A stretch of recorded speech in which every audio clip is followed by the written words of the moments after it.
Good morning, good morning, good morning. Today I'm going to talk about, it's called economic divorce. Basically, I'm going to try and map out how the government, pretty much both sides of the government, has basically admitted through their policies that they are committing polygamy in this country. And the timeline to which this has happened is unacceptably short. So, and I'm going to use the iconic Aussie bloke icon of the, and this is a terrible drawing, right? Give me a second.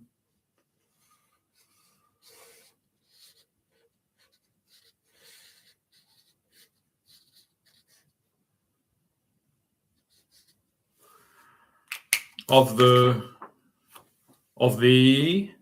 Ute. So Australia is a wide and barren land, and before the Ute, Australian farmers and people, that we had horses, and horses were an animal like the other animals you may have, like a sheep or a cow or chickens, right? They kind of ate food, and then you got something from them, whether it was eggs, milk, meat, whatever you were getting back from raising these animals. And so a horse basically fitted into that because they ate similar food. They occupied the same place you already had. And it was the same skill set to care for a horse as it is to care for other livestock animals. Which I guess, according to the feminist logic, your wife was also considered as livestock, although unlike New Zealand, the wife lived in the house and the sheep lived in the paddock.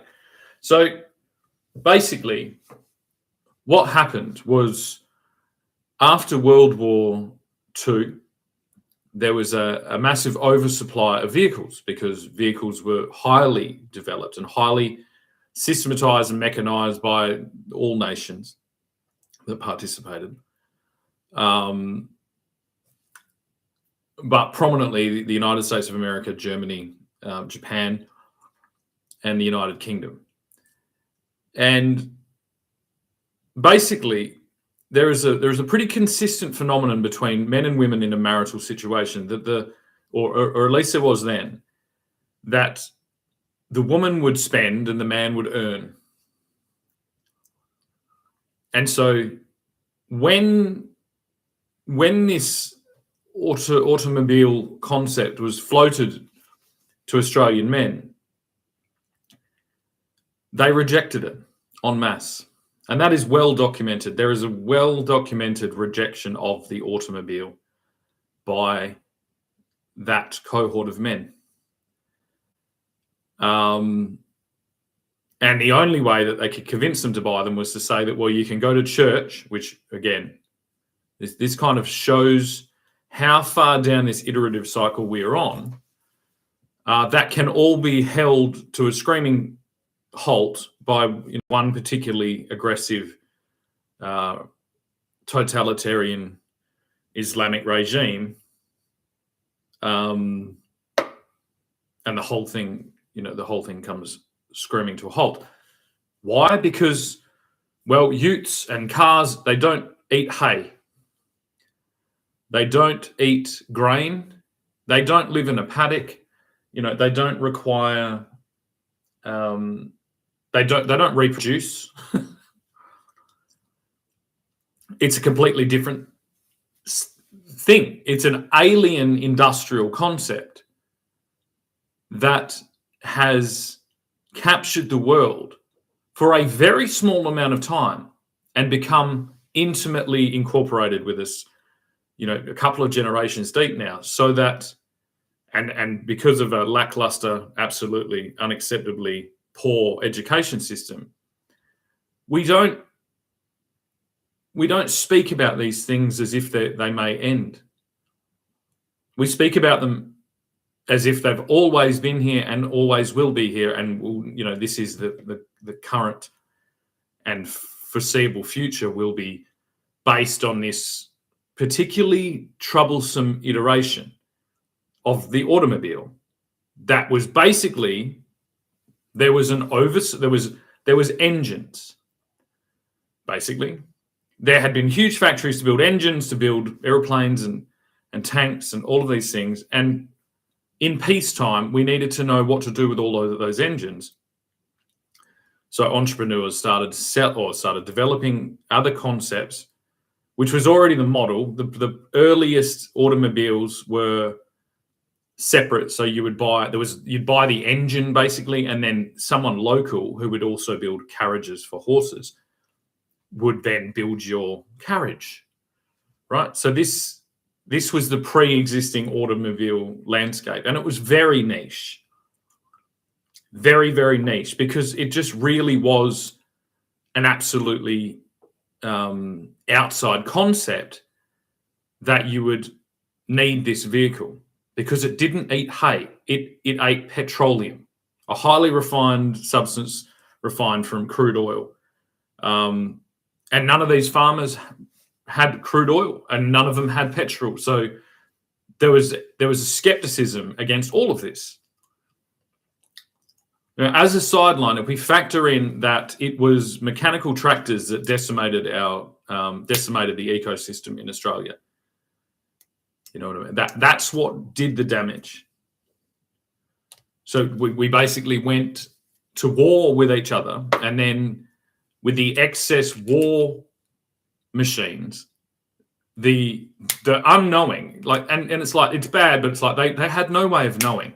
Humans had been doing this for thousands of years. They cleared all the land and made it fucked, And this has all happened so quickly. And it's like, this is never spoken about. Instead, we're talking about these strange things that, these fleeting social things that really are not aligned well with like the actual telling of where we are and what's going on. And this is because the government is now married to all the wives. So the corporations don't need to sell to the men anymore, because they just sell to the government. The government is the backdoor man of every single woman in this country. Provably. There isn't a shadow of a doubt, because all we need to do is compare what the government is doing now to what the men were trying to stop 80, 90, 100 years ago, and understand that tsunami of excess mechanization and industrialization never stopped. It never stopped. It shifted society into this concept of making that an entire country, whether it be Japan, Germany, now China, the United States previously as well, like any of these regions, could supply these cars to the new car-based lifestyle. And this is no different than me. Basically, if you imagine me using a machine gun to open a can of beans, this is what this did to our society. Right, something that probably would be easier to sell to men. Like, if you got cans you need opening, buy this automatic handgun machine gun. Just pepper holes in the top of it, pour the beans in your fucking bowl and slurp away. But that's not the direction we took. We took the direction of supporting foreign industrial chains to oversupply ourselves with a industrial solution that is basically the bane of our entire development of our country that is very young. So it's like the same way that we used petrol or like fossil fuel tractors to do, really 1,000 years of damage in 10, which is what it is. Between that and fire, the Australian bush was very susceptible to fire clearing. We did 1,000, probably more. It's probably like 5,000 years worth of damage to our environment in 20, 30 years. That's still just sitting there. There's no denying it, right? By the same exact logic, we have done that much damage to our social structures, to our development, because we developed with the wrong tool.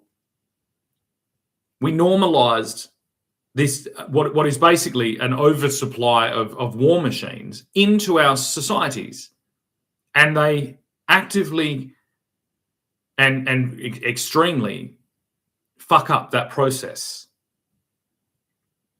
They make it, they kind of fill in gaps where there shouldn't be gaps. They make untenable solutions into just, like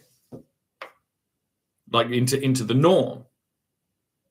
But this is what we're left with, right? And it's no different. It's like if we brought forward 100,000 disgruntled wives telling a story about how their husband had lost all their money at the casino, and then loan sharks were after him, and he's, I don't know, and he's been abusing drugs, and he's just the worst horror stories. It's like, and you align that with what our government has done, it's exactly the same. Because there's no foresight, because they're actively under coercive control of every woman in the country, and in turn their children. So they're in an abusive relationship with their government, but there's no other person to do it. The idea of moving your family with a woman and children to another country to find a better husband / government is a big deal. It's a really big deal. But this wasn't the way that it was. It's like this is literally like mass scale abuse.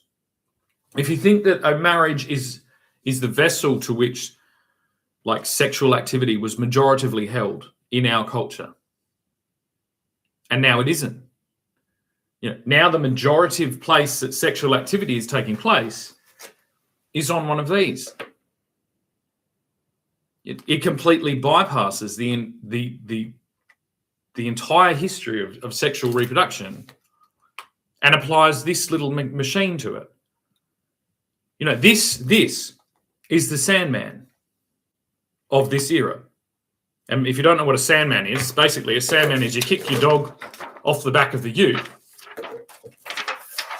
Hopefully, if you, whatever, you basically, if you go like this, take the dog out, put a woman in, and then you're in some type of livestock operation where you're reproducing in a mating quarters to try and reproduce another child that might help you on the farm. But now they're never going to help you on the farm. So it's like, it's an extractive breeding colony, managed by a completely unacceptable polygamous cult called the Australian government. And basically what this cult does is it leaves all the women and children in a paddock, and then it sells them things. It sells them things like, now in the place where, the gap in our susceptibility that was forged by the ute,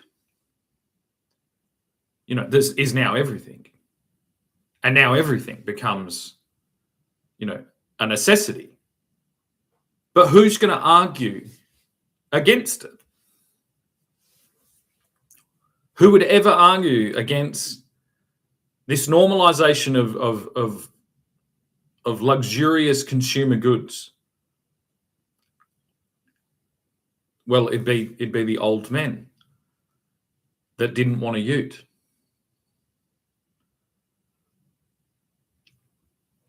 You know, like men were already in a position where they were susceptible to coercion by their spouse. This is a very common trope in literature and in films and things like that.